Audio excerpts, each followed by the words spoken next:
for transport to the airport. And on that bus happened to be the captain of the ship, which an amazing man, really amazing man. I mean, finding a captain with that kind of integrity to be able to pilot a ship like that is something else. And this man was an amazing man. So I got a chance to finally talk to him. And while I had that 9mm pistol, at one point I actually went up to the bridge, and he was on the bridge, and I said to him, look, I've got this pistol, you know, is there anywhere perhaps to store it here? He said, get that fucking thing out of here. And I said, oh yeah, shit, I guess so. So I left. So that was the only interaction I'd had with him to that point. So now that I was on the last bus with him, we ended up having an opportunity to talk, and really, really lovely man.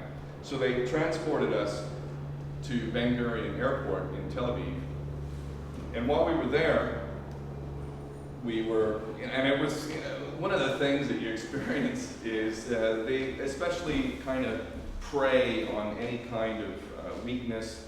And while you're walking around, you've got, you know, soldiers and security forces and whatnot, and they'll look at you, you know, they'll lock eyes with you, and they'll try and do that thing, you know, looking at you, trying to intimidate you. And I just hate that kind of shit. Like, don't fucking do that shit with me.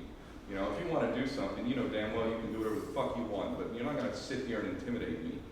So, you know, I was locking eyes with several of these fucking bastards who were trying to intimidate not only me, but everybody else. And so, again, it was very obvious to me that a lot of them knew who I was, and they didn't like me at all. And the same thing was held, of course, for everybody else. I mean, they hated the fucking Turks just for being, you know, people who were supporting the Palestinian cause. I mean, they didn't like anybody. While we were in the airport, I was sitting next to the captain of the ship and the leader of the organization, IHH, which had bought the Mavi Marmara and had actually led this freedom flotilla. And while we were sitting there was a man named Paul LaRudy. Does anybody know Paul LaRudy? Okay, anyway, he's a very well-known activist. He initiated something called the Free Gaza movement. He was one of the organizers. And he had a black eye. His shirt was like half ripped. He had bruises on his arm, and they were doing something to him, and he was screaming in pain. And we all got up and started to protest against what was happening to him.